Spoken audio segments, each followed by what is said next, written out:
A mother always knows when something isn't right, even if no one else notices. I used to believe my son Michael shared everything with me, but then came a time when his silence began speaking louder than his words. I noticed changes first in the small details, details a mother can't ignore. He stopped joining us for family dinners, claiming he was too busy with assignments or study groups. His laughter, once so easy and natural, became guarded.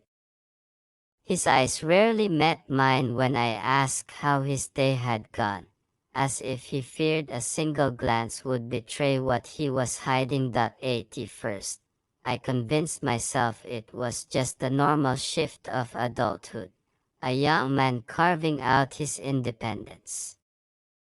But the unease refused to leave me.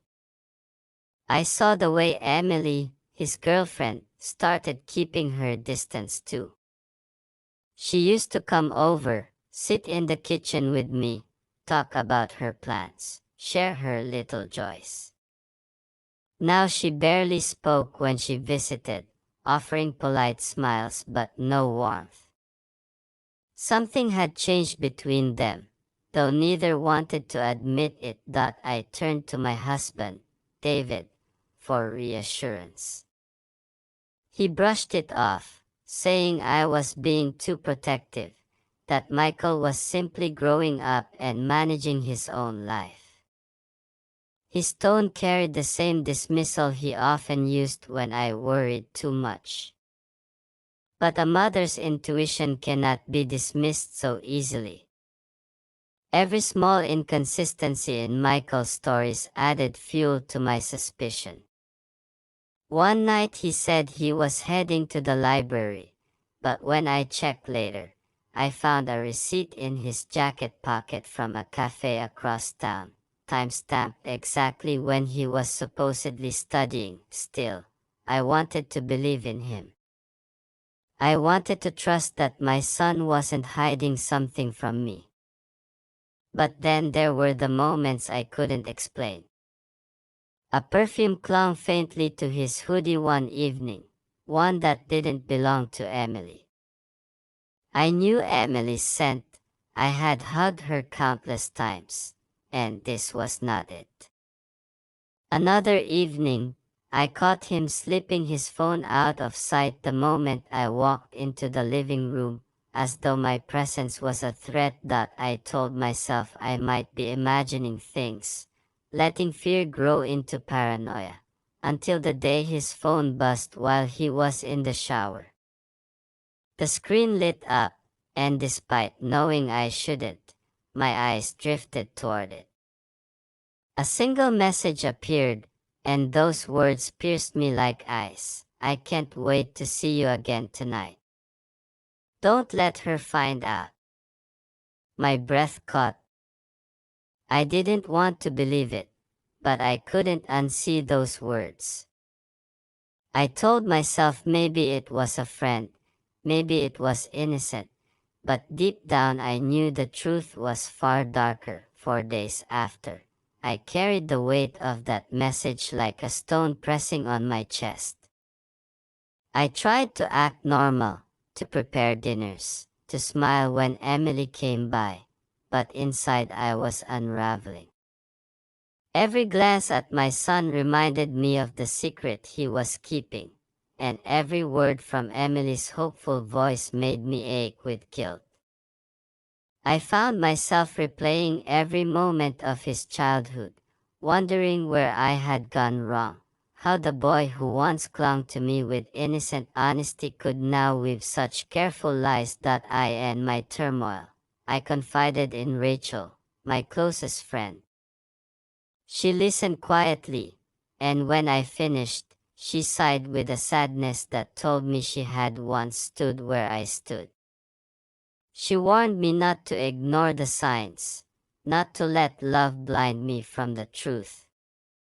Secrets rot families from the inside out, she said. They don't just disappear, they grow until they consume everything. Her words echoed in my mind long after our conversation ended that I began noticing even more cracks in his facade. He avoided Emily's calls when she sat in our living room, stepping outside to answer his phone with hushed tones. His excuses for late nights became recycled, clumsy, and transparent. My heart wanted to protect him, but my mind told me he was straying further from the values I had raised him with.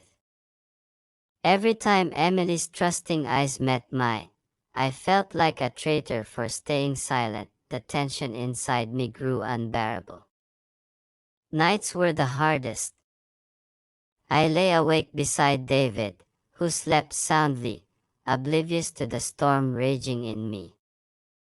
I wanted to shake him awake, to beg him to see what I saw, but I knew he wouldn't believe me until the truth was undeniable. And then came the moment that sealed my suspicions beyond doubt. Michael had left his phone on the dining table, unlocked for once. I shouldn't have looked, but my trembling hands betrayed me. I opened the last conversation, and there it was, proof staring back at me. Words filled with affection, secret plans, promises whispered to someone who was not Emily. Lines about late-night meetings, stolen hours, and a desperation to keep it hidden. I dropped the phone as if it burned me, my chest tightening until I could hardly breathe. That I wanted to cry, but the tears refused to fall. I wanted to scream, but silence choked me.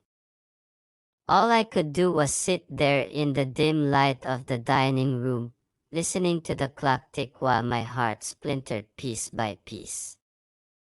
My son, my only child, the boy I had trusted above all, was living a lie. And I was the only one who knew. After the night I discovered those messages, my world tilted into something unfamiliar. I looked at Michael and no longer saw the boy I raised. I saw a stranger carefully constructing lies. The hardest part wasn't knowing what he was doing, it was carrying the secret alone. Every time Emily came around, cheerful and hopeful about their future, my chest grew heavier. I found myself avoiding her eyes, afraid she would see the guilt swimming in mine. Michael told us he was spending more time at the library, but I had stopped believing him. I watched his patterns closely, my suspicion sharpening with each lie. One evening, when he claimed he had an overnight study session, I felt a surge of resolve I couldn't ignore. I grabbed my keys and followed him from a distance, my heart pounding like it hadn't in years. I told myself maybe I was wrong, maybe I'd be relieved, maybe the truth would prove me paranoid. Instead, the truth cut me deeper than I imagined. I watched him walk into a cafe across town, not with his books, not with Emily, but with another woman. She smiled at him in a way only a lover would. Their hands brushed together naturally, as though this wasn't a mistake but a routine. I sat frozen in my car, watching them laugh, their heads leaning closer across the table. Every second felt like a betrayal unfolding before my eyes. My son, the boy I once prayed over as he slept, was now deceiving not only his girlfriend but his family too. That I wanted to storm in and demand answers, but my feet refused to move. Instead, I watched, shaking, my throat dry, my heart racing so hard I thought it might stop. The minutes stretched like hours until I finally drove away, my tears blurring the road. I couldn't face him that night, so I pretended to be asleep when he came home. I listened to him tiptoe into his room, humming lightly, as though carrying someone else's perfume on his clothes meant nothing. The days that followed were a torment. Every word he spoke to Emily became unbearable to hear. She trusted him so completely. She looked at him with eyes filled with love, and I knew she had no idea the foundation beneath her was cracking. I wrestled endlessly with myself. Should I tell her? Should I confront him? Should I protect him from the consequences? The questions chewed through me until I couldn't sleep. I confided in Rachel again, this time my voice trembling, my body exhausted. She didn't hesitate. She told me silence was complicity. She reminded me that protecting a lie only destroys more than telling the truth ever could. Her words gave me strength, but strength didn't erase fear. Michael wasn't a child anymore, he was a man, and confronting him meant stepping into a storm I wasn't sure I could weather. When the moment came, it wasn't planned. He was sitting in the kitchen, scrolling on his phone, when I finally spoke. My voice cracked as I told him I knew everything. At first, he froze, his face blank, but then anger flooded in. He accused me of spying, of invading his privacy. His tone carried venom I had never heard from him before. "Stay out of my life, Mom. You don't understand." The words sliced through me, sharper than any blade. I wanted to tell him I wasn't his enemy, that I was trying to save him from destroying himself and the woman who loved him, but he didn't want to hear. He stormed out of the room, leaving me clutching the edge of the table, my whole body trembling. For the first time in my life, I felt like I had lost him, not to another woman, not to betrayal, but to his own choices. That night I sat alone in the dark, the weight of everything pressing down on me. I thought of Emily, of the way she once told me she hoped I would be her mother-in-law one day. I thought of the plans she had shared about moving in together, about marriage, about children. And I thought of how my son was unraveling all of it behind her back. David noticed my distance and asked what was wrong, but I couldn't bring myself to tell him. I didn't want to see disappointment in his eyes, didn't want him to look at our son with disgust. Instead, I carried the burden quietly, drowning in it. The silence became its own form of betrayal. Every day I stayed quiet, I betrayed Emily, and every moment I thought about speaking, I feared losing Michael forever. My love for him battled with my sense of right and wrong until I felt torn in two. I replayed the confrontation over and over, hearing his harsh words echo in my ears. The boy I once comforted through nightmares now spoke to me like I was an intruder in his life. I lay awake that night, realizing that no matter what I chose next, nothing would ever be the same. My son's secret was no longer just his, it was mine too, and it was poisoning me from within. The days after my mother's confession were unlike anything I had ever experienced. Our house, once filled with familiar sounds and easy routines, became unbearably quiet. My father barely spoke, his silence heavier than any argument could have been. He moved through the house like a shadow, present but unreachable, as though something inside him had shut down. I would hear him in the middle of the night, pacing the hallway, his footsteps restless and uneven. But when morning came, he carried himself as if he wanted to hide the brokenness behind his eyes. My relationship with my mother fractured almost immediately. She tried to talk to me, tried to explain her choices, saying she still loved me, that nothing about her being my mother had changed. But to me, everything had changed. I couldn't look at her without seeing betrayal. I couldn't listen to her voice without remembering the way she calmly admitted to tearing our family apart. She insisted that she didn't mean to hurt us, that she had simply chosen her happiness after years of sacrifice. But to me, it sounded selfish, as if her happiness was worth more than the stability of the family she helped build. Michael became a permanent figure almost overnight. I saw him outside the house once, waiting for her in his car, and the sight alone made my stomach turn. It was one thing to know what had happened, but another to watch the man who once felt like family stand there as if he had the right to take her away. My father couldn't bear it. The moment he realized she wasn't coming back, he started preparing for divorce. It wasn't a dramatic decision, but a quiet one, the kind you make when you've run out of ways to fight for something already lost. Holidays came and felt empty. Where there had once been laughter, stories, and inside jokes, there was only silence or forced small talk. I dreaded the gatherings because they made the absence more obvious. My father and I spent Christmas at home that year, just the two of us, eating in silence, pretending it was enough. It wasn't. Everything felt hollow. I struggled most with trust. The woman I had trusted the most, the person I thought would never betray me, had shown me how easily people could hide their truth. I found myself pulling back from friends, avoiding their homes, refusing invitations, worried I would see Michael with her or worse, see them together looking like a real couple. It was easier to stay away than to risk watching the new life she had chosen. She told me repeatedly that I should try to understand her, that one day I would see she only did what she thought was best for herself. But I couldn't accept it. I didn't want to understand. All I could see was the destruction she left behind. My father, once steady and confident, now looked older, smaller, like the weight of betrayal had carved years into his face.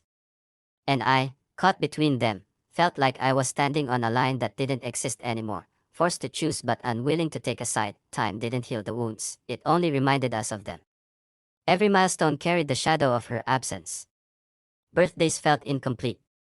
Family photos stopped happening. Even casual dinners were never the same, because there was always an empty chair, a missing laugh, a reminder of what had been stolen from us. Eventually, my father signed the divorce papers. He didn't celebrate it, he didn't even announce it. He simply handed me the news in the quietest voice, as though he couldn't bear to make it louder than a whisper. It was final. My mother belonged to another life now, one that excluded the family she had built. I tried to forgive her, but forgiveness requires understanding, and I had none. I asked myself countless times if she had ever loved us enough, or if she had been preparing for this escape long before we noticed the signs. I wondered if all those years of family dinners and shared memories had meant less to her than they did to us. And every time I searched for an answer, I was left with the same emptiness. The truth she revealed that night didn't just break my parents' marriage. It broke something inside of me too. It changed the way I looked at loyalty, the way I trusted words, the way I believed in permanence. Infidelity wasn't just about two people, it rippled outward, touching every part of the family, leaving scars on those who never had a choice in the matter. Even now, I replay that moment in my mind, wondering how different life could have been if she had stayed silent, if she had chosen to keep her secret instead of turning it into our reality. But she didn't. She gave us her truth as if it were a gift, when in reality it was the one thing that destroyed the life we had built. Point one surprise, one confession, and everything was gone. My father would never be the same. I would never be the same. And though she may have found her version of happiness, she left behind a family that could never recover. That night taught me something I will never forget. Betrayal doesn't just break promises, it rewrites the entire story of who you thought you were. Word count 772 white heavy check mark. Would you like me to now create a short, gripping YouTube style title and description for the full 3-part story to package it perfectly for your faceless video?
Time passed, but the wounds did not heal. If anything, the silence grew heavier. Michael moved through the house like a shadow, barely acknowledging me. When our eyes met, there was only anger in his, as though my love had transformed into betrayal. I tried speaking to him, soft words, reminders that I was his mother and I would always stand by him, but he turned away each time. His distance became another punishment I couldn't escape. David's disappointment lingered as well. Though he no longer argued about my choice, he rarely offered comfort. He busied himself with work, with television, with anything that didn't require addressing the fracture in our family.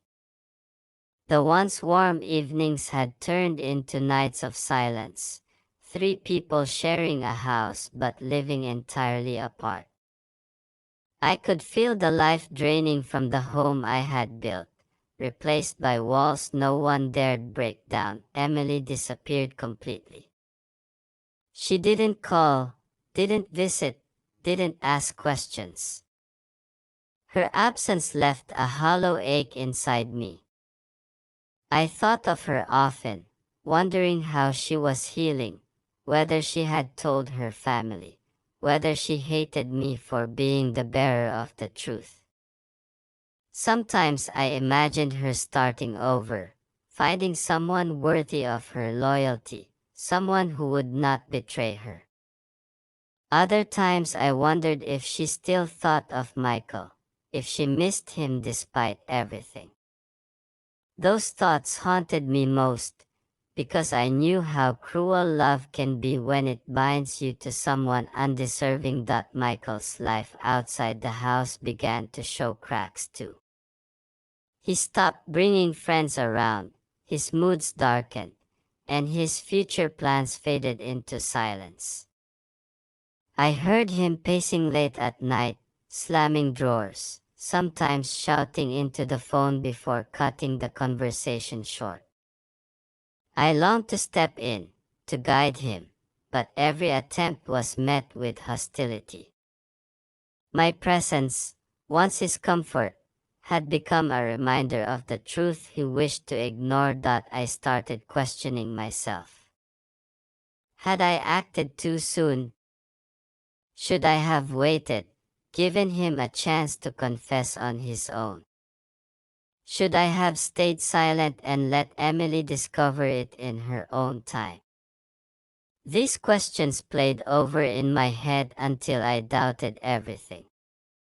Rachel tried to remind me that telling the truth was the only way, but her reassurances felt hollow against the reality of my broken family. The weight of it all pressed hardest during the quiet mornings. I would sit with my coffee, staring at the photographs on the wall, seeing Michael as a boy, his smile untainted by secrets. I wondered if that boy still existed somewhere inside the man he had become, or if I had lost him completely. I thought about the years I had spent nurturing him, teaching him values, believing those lessons would carry him through. Now I was left questioning if any of it had mattered. There were moments when I wanted to take it all back, to rewind to the night I saw those messages and simply ignore them. But ignoring them wouldn't change what he had done. The betrayal would still exist, Emily would still be deceived, and our family would still be living a lie. My silence would have made me complicit. That knowledge gave me only the smallest comfort, but it was the only anchor I had. One night, as I lay awake, I realized that the pain wasn't just about my son's betrayal. It was about the realization that I couldn't protect him anymore. Childhood had been about shielding him from harm, guiding him, making choices on his behalf. Adulthood meant watching him make choices that destroyed not only others but himself, and being powerless to stop it. That powerlessness was its own kind of grief, one I wasn't prepared for. Weeks turned into months, and still the divide remained. Michael carried on with his life, but the bond between us was fractured, perhaps beyond repair. David kept his distance, and Rachel's words became the only thread of clarity I held on to.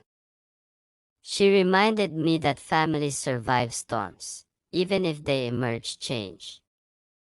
I wanted to believe her, though deep down I knew some storms leave permanent scars that I don't know if my son will ever forgive me, or if Emily will ever see me as anything but the messenger of heartbreak. What I do know is that truth has a cost. It strips away illusions, it burns through comfort, and it leaves you standing in ruins. Yet even in ruins, there is honesty. And honesty, however painful, is the only ground I can stand on. I look back now and realize that the moment I found out about my son's secret, life split in two, the before, when I believed in him fully, and the after, when I saw him as he truly was. Nothing has been the same since.